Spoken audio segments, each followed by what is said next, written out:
So Blazblue Centralfiction is here on the Switch. This is a beat 'em up series I have followed for the longest time, since its original release back in 2008, when I took a gamble on a game I didn't really know anything about, and I absolutely fell in love. This thing spawned so many sequels, an anime as well. I wouldn't rush out to see this, but they did it. But I was so excited to get this game on my Switch. I had my Switch Fight Stick ready, and then I found out in North America, this is digital only and $49.99. A fair price for sure, but digital only? Really? So this refused late, and let me tell you why. It's for that exact reason. I imported it.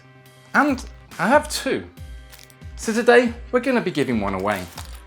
Check the description below to find out how to enter, and with that, let's just get into this absolute beast of a package.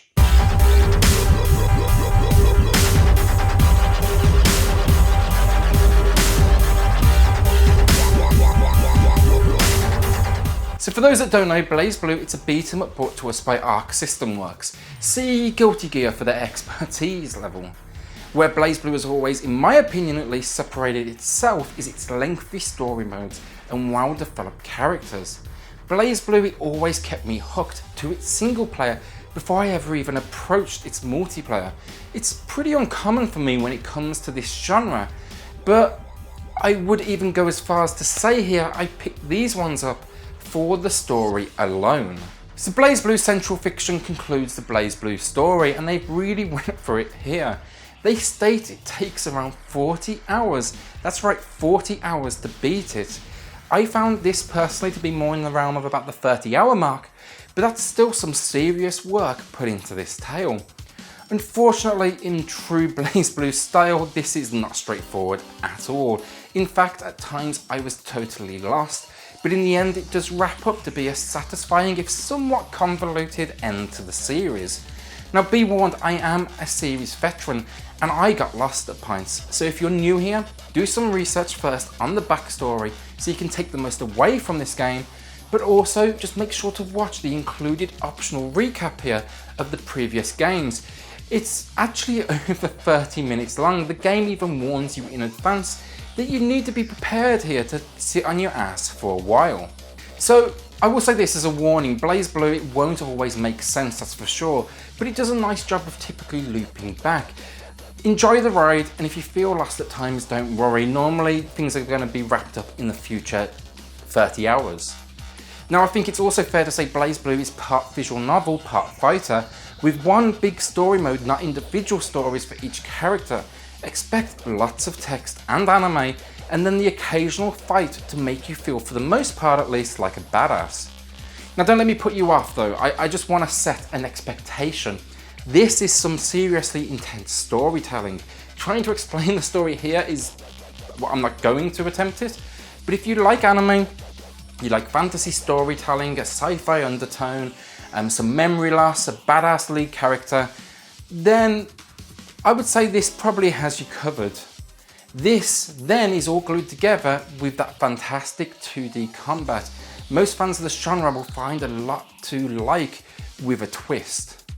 Blazblue, it always tries its best to make sure you are understanding, I will give it that. From that 30-minute recap video I mentioned, to the game library on the single player menu. This covers everything from characters to locations and past story elements. So if you ever do feel lost, with just some of the terminology for example, there's a wealth of information here for you to dive into, just to kind of brush up quickly on that knowledge. It's fair to say this game, it has new starters covered, it has veterans covered. I can't speak more highly of that story. Now finally, on the main story, this may be the fourth game and final for our lead character, Ragnar, but there is for sure room for further sequels.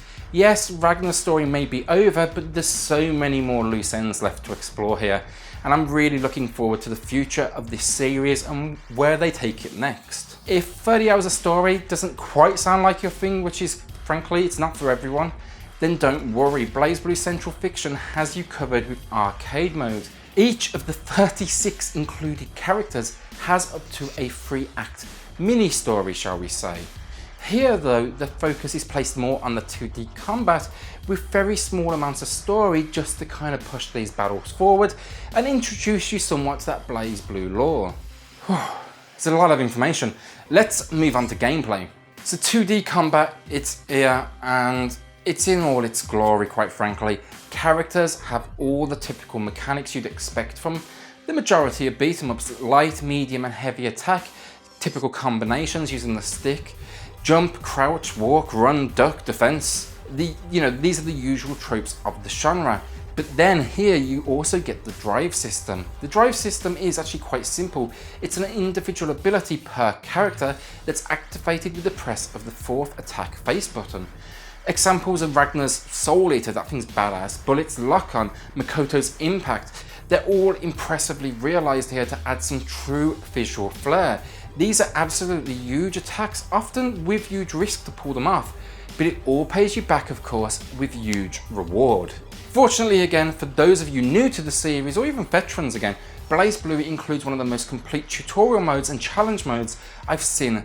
It takes you through everything from basic attacks all the way up to those special moves, or even just understanding what's on screen. What are these meters all over the place? Actually, let's take a look at them now quickly.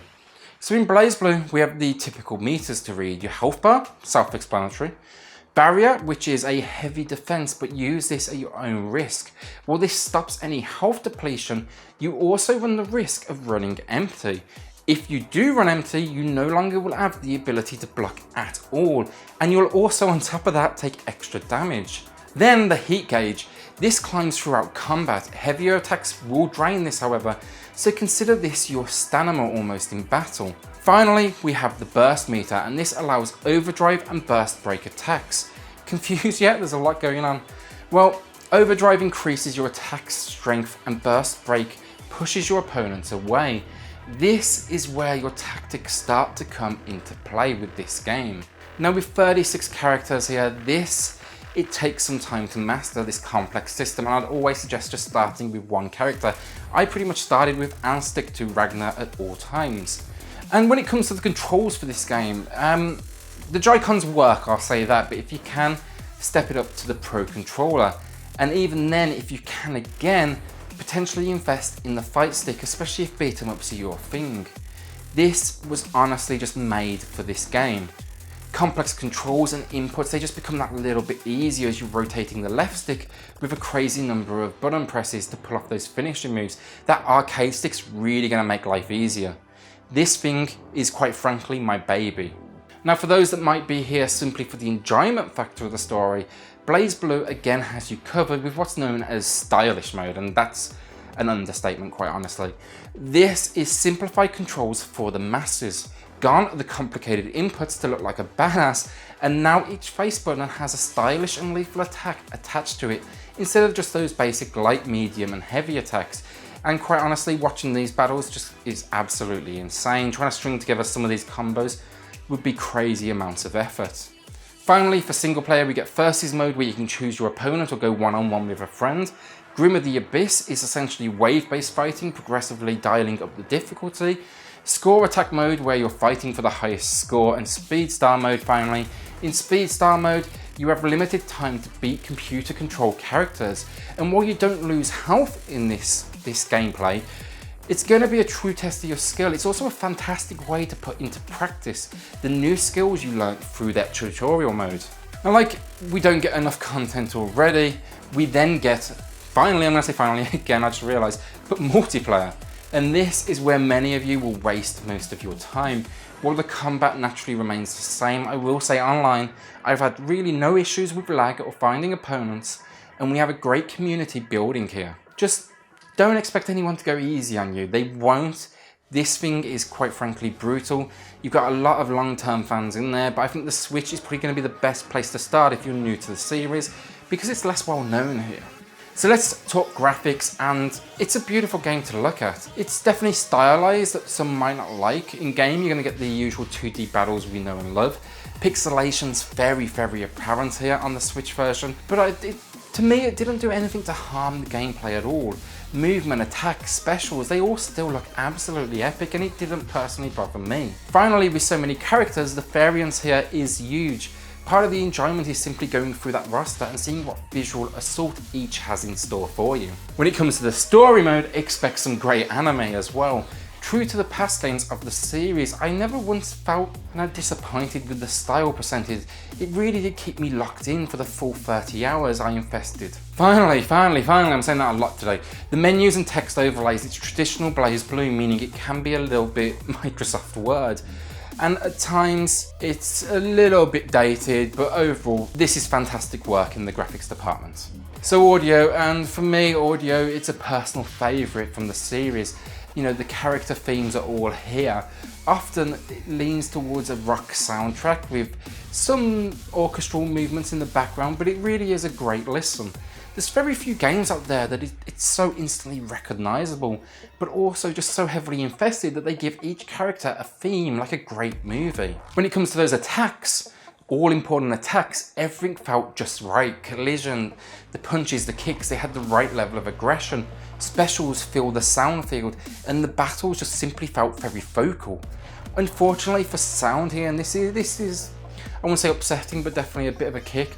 This is the first in the series not to include an English dub. Now typically I will say I'm against dub, and I enjoy the original language here, but having played the previous 3 games in English, I do miss those voice actors I've grown to love through my hundreds of hours invested. It took me a little bit time to get used to Ragnar's new voice, for example. It's not a big thing, but it often shifts your focus from that incredible graphics and anime on display to the text at the bottom of the screen.